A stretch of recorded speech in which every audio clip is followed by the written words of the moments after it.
하나님 말씀 골로새서 3장 1절부터 4절까지 말씀 봉독하겠습니다. 그러므로 여러분이 그리스도와 함께 살려주심을 받았으면 위에 있는 것을 추구하십시오. 거기에는 그리스도께서 하나님의 오른쪽에 앉아 계십니다. 여러분은 땅에 있는 것들을 생각하지 말고 위에 있는 것들을 생각하십시오. 여러분은 이미 죽었고 여러분의 생명은 그리스도와 함께 하나님 안에 감추어져 있습니다.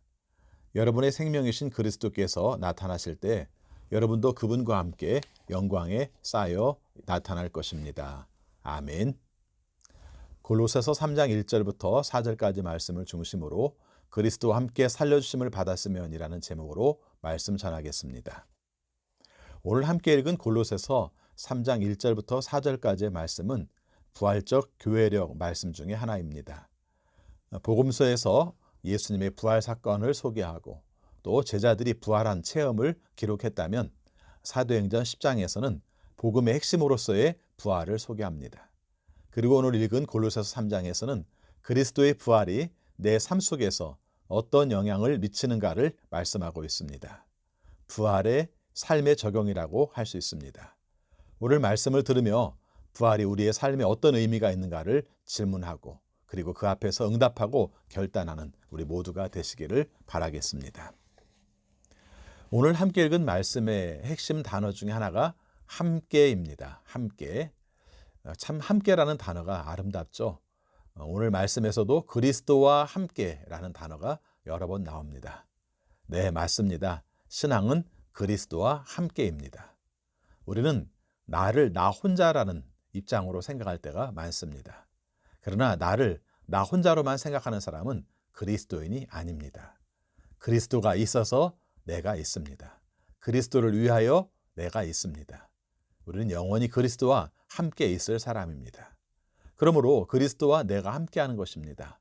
이것이 바로 그리스도인의 의식입니다.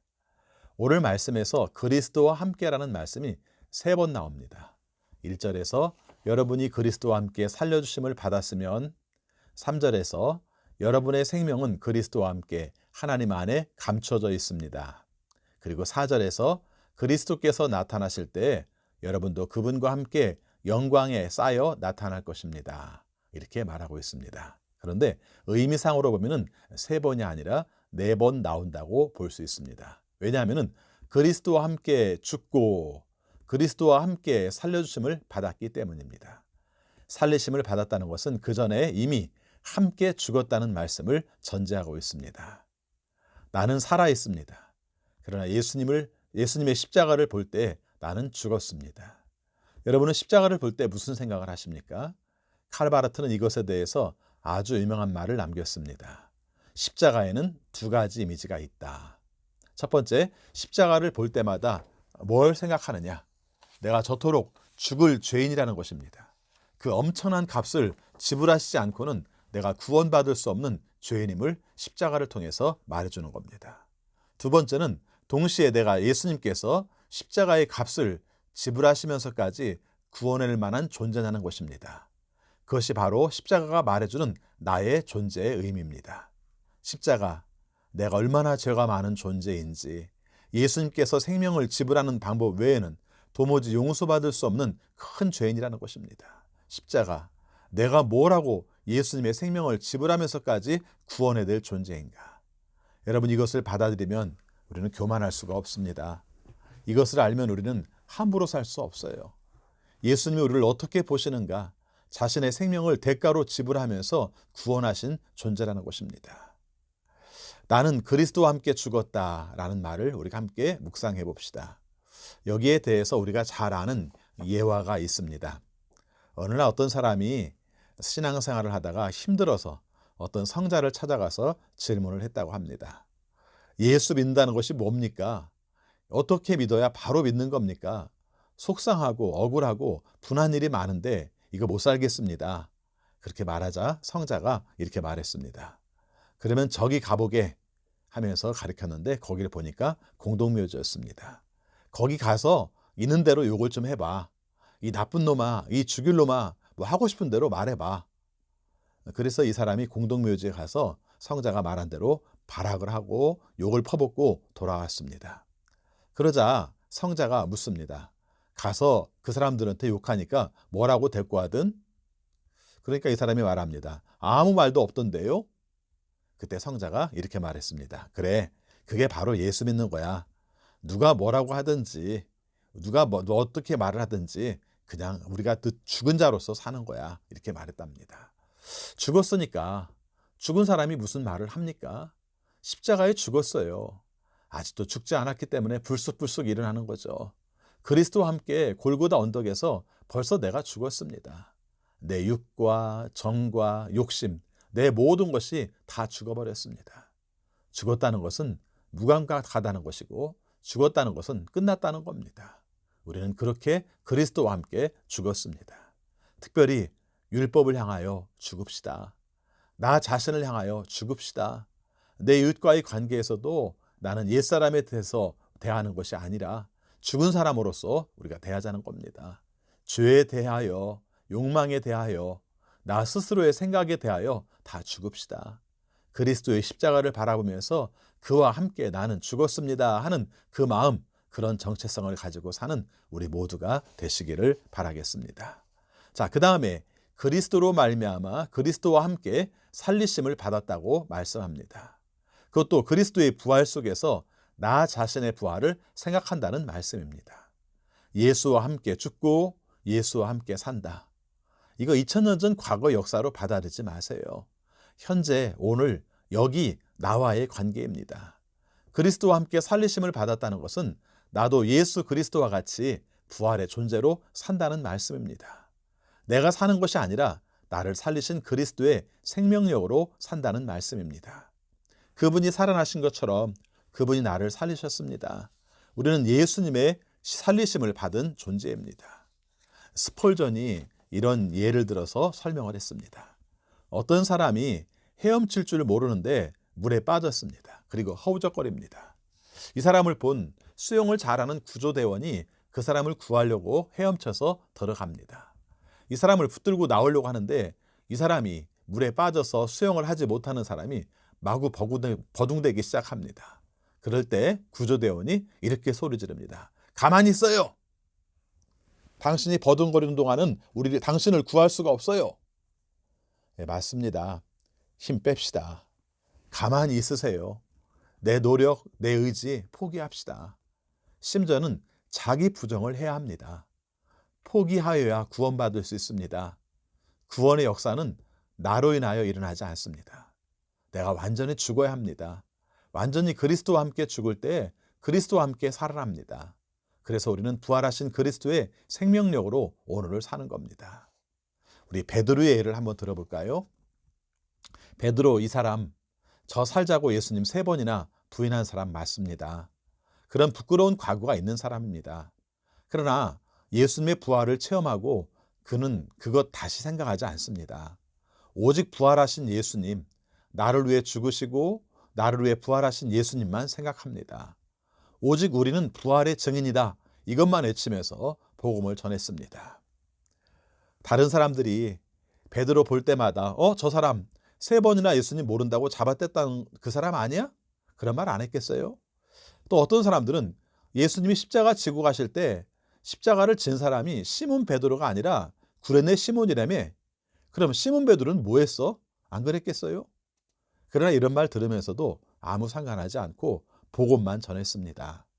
갈릴리 어부라고 하든지 말든지 불황무식이라고 말하든지 말든지 오직 그리스도가 그가 부활하셨기 때문에 오늘 내가 있다는 것, 이것만을 전한 것이죠.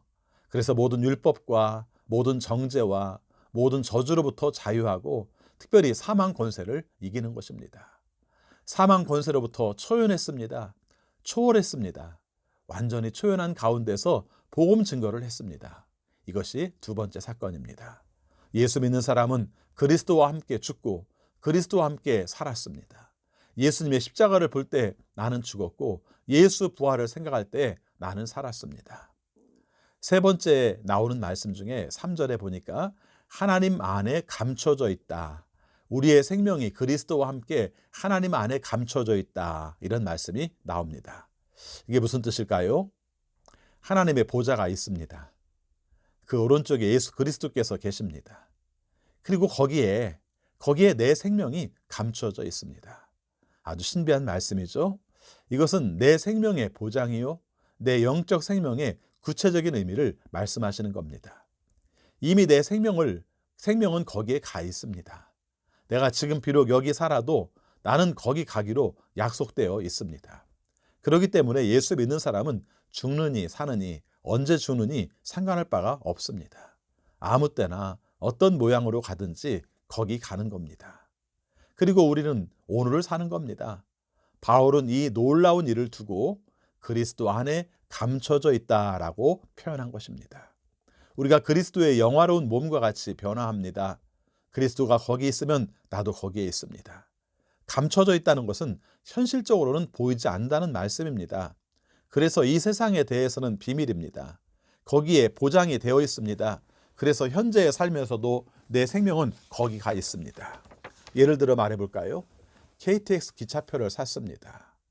탈 기차의 번호, 좌석 번호 다 정해져 있습니다. 그래서 갈 시간이 가까워져도 당황하지 않습니다. 서두를 필요도 없습니다. 먼저 타려고 몸부림칠 필요도 없습니다. 나는 그 시간에 가서 타기만 하면 됩니다. 그러나 내 눈앞에 기차가 보이지 않습니다. 다만 나는 내 표가 예약되어 있기 때문에 안심하고 사는 것이죠. 내가 현재에 있지만 미래에 가 있는 겁니다. 미래를 약속받고 현재를 사는 것입니다. 이것을 성경은 감춰뒀다, 비밀이라고 표현을 합니다. 주님과 우리의 관계를 다른 사람은 모르죠. 하나님과 우리만 압니다. 그리스도인은 그런 마음으로 사는 겁니다. 그리스도 안에 감춰져 있습니다. 하늘을 딱 보면 하나님이 계시고 그리스도가 계시고 그리스도의 생명 그 안에 내 생명이 감춰져 있고 보이세요? 이것이 초대교회 사람들의 용기고 지혜고 생명력이었던 것입니다. 그래서 무서운 것이 없었던 것이죠. 아무 데서나 죽으면 거기 가니까 멀어지는 세상에 대해서 두려워하지 말고 가까워지는 하나님 나라를 바라보며 살았던 것입니다. 약속을 붙들고 삽시다. 우리가 하나님 나라를 바라보며 삽시다. 또 같은 맥락의 말씀을 4절에서는 그분과 함께 영광에 쌓여 나타날 것이다 라고 하였습니다. 주님께서 재림하실 때 영광 중에 나타난다? 우리가 지금 여기 있지만 언젠가는 주님 앞에 가요. 거기서 기다리다가 주님께서 온 세상을 심판하실 때 우리는 주님과 함께 나타난다는 말씀입니다. 생각해보면 얼마나 기가 막히고 행복한 말씀입니까? 주님의 영광 속에 내가 있고 주님 나타나실 때 내가 나타난다? 네, 맞습니다. 화려한 영광의 미래를 앞에 내다보고 사는 것, 그것이 바로 그리스도인의 삶입니다. 자, 지금까지 들은 말씀을 정리해보면 우리는 그리스도와 함께 죽었어요. 그리고 그리스도와 함께 살았고요. 그리고 그리스도 안에 생명이 감춰져 있어요. 그래서 주님 재림하실 때 우리는 그리스도와 함께 나타날 사람입니다. 맞죠? 자, 이렇게 그리스도와 함께하는 그리스도의 생명으로 사는 우리는 오늘을 어떻게 살아야 할까? 여기에 대한 대답이 바로 위에 있는 것을 추구하라라는 말씀입니다.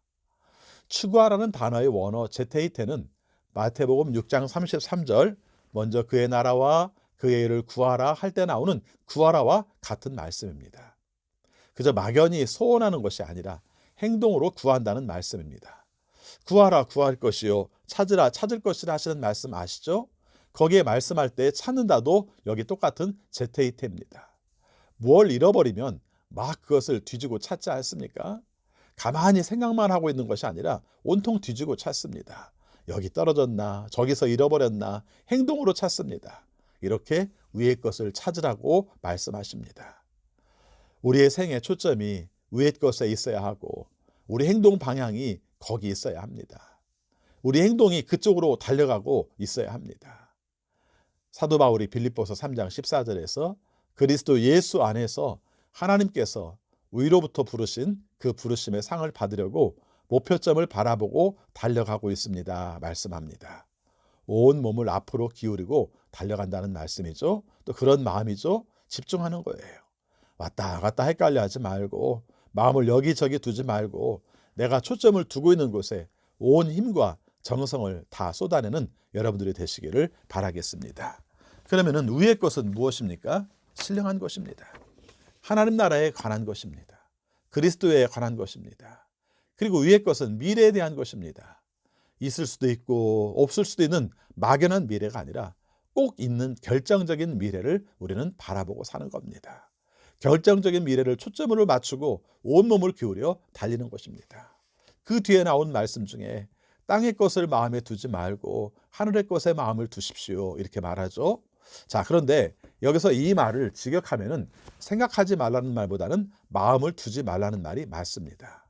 지식의 문제가 아니라 마음의 문제라는 것입니다. 사랑의 문제라는 것이죠. 지금 눈에 보이는 땅의 문제에만 마음을 두지 말고 지금 눈에 보이지 않지만 궁극적으로 가야 할 그곳에 마음을 두라는 것입니다. 우리는 땅에 사는 것을 인정합니다. 땅의 한계도 많이 느끼고 있어요. 그런데 거기서만 머무르면 안 됩니다. 우리의 마음은 이 세상에서만 속하는 것이 아니라는 것을 알고 살아야 됩니다. 비록 이 세상에서 물질과 함께 살고 있지만 생각은 거기에서 그쳐서는 안 됩니다. 우리는 현재에 살고 있습니다. 그러나 생각은 저만치 미래에 가 있어야 됩니다. 영원한 세계에 가 있어야 됩니다. 그래서 성경은 계속 재림을 말합니다. 주님 앞에 섰을 때를 말하는 것입니다. 우리 예를 들어서 한번 생각해 볼까요?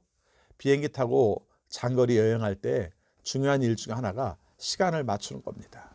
나라마다 시차가 서로 다르죠. 그런데 어떤 사람들은 비행기 안에서 여행 가서도 자꾸 한국 시간으로 시간을 맞춥니다. 그래서 말합니다. 지금 한국 시간으로 몇 시지? 계산합니다. 그러면 복잡해요. 몸이 적응하기가 힘듭니다. 오히려 비행기 타자마자 가야 할 곳에 시간을 맞춰보세요. 그게 낫습니다. 그리고 가야 할 곳에 시간에 맞춰서 우리의 몸도 조절하는 것이 맞습니다. 그러면은 시차 극복에도 큰 도움이 됩니다. 가능하면 내 몸의 생체 리듬까지도 맞추어서 잠도 미리 자고 우리가 깨었을 때 그곳에서 시간에 맞춰서 행동을 해보세요. 그러면은 우리의 몸은 이미 그곳에 가 있는 것이고 그것으로 말미암아 거기다 모든 것을 걸고 살 수가 있는 것입니다. 예수 믿는 사람은 지금 땅에 살기는 하지만 생각은 벌써 하나님 나라에 가 있는 사람들입니다. 그리스도와 함께 사는 사람들입니다. 그리고 생각해 보시기 바랍니다. 그런 우리가 지금 뭘 해야겠는지 마음이 있는 곳, 마음이 초점이 있는 곳, 거기가 바로 나의 정체라는 것을 우리가 알아야 될 것입니다. 세속에 살지만 신령한 것을 바라보고 땅에 살지만 위의 것을 추구하고 현재에 살지만 미래를 바라보는 것, 보다 먼 미래, 영원한 미래를 지향하는 것, 이것이 바로 그리스도인입니다. 앞에서 잠깐 언급했던 칼바르트가 이런 말도 했어요. 우리는 하나님을 만날 수는 있다. 그러나 알 수는 없다는 말을 했습니다. 좀 헷갈리죠? 그런데 그가 한 말을 잘 정리해 보면은 하나님을 눈으로 볼 수도 하나님을 우리가 다 알 수도 없지만 그러나 우리가 가슴으로 하나님을 만날 수 있다는 말이 됩니다. 자, 한 예를 들어서 얘기를 해볼까요? 멧돼지가 도토리 나무 밑에서 땅을 팝니다. 왜 그럴까요? 도토리 하나가 그 안에 있으니까. 도토리 하나가 떨어져 있으니까 그걸 주워 먹고 또 땅속에 그것이 있는 줄 알아서 자꾸 땅을 파는 겁니다. 그렇게 자꾸 파다 보면은 하나가 나오죠. 그리고 또 도토리를 먹습니다. 그런데 알고 보면 그것은 아주 오래전에 땅에 묻혀버린 도토리였던 것이죠. 그거 파먹겠다고 땅을 파고 또 팝니다. 그 멧돼지에게 이런 말 한마디 해줘야 되지 않겠습니까? 멧돼지야, 그 도토리는 위에서 떨어진 것이지 땅에서 나는 게 아니야. 그 안타까운 것은 멧돼지에게 말이 통하지 않는다는 것입니다. 그래서 전할 방법이 없다는 것입니다. 우리 인생을 돌아봅시다. 의외로 우리 일생은 땅의 일 같은데 생각해보면 위에 속해 있는 경우가 더 많습니다. 땅만 드립다 팔 것이 아니라 위를 바라봐야 합니다. 땅의 일은 위에 속해 있습니다. 위를 찾고 위를 생각하면 땅도 얻을 수 있지만 땅만 드립다 파는 사람은 땅도 하늘도 다 잃고 말 수 있습니다. 그래서 오늘 말씀은 우리에게 말합니다. 위의 것을 추구하라. 위의 것을 생각하라.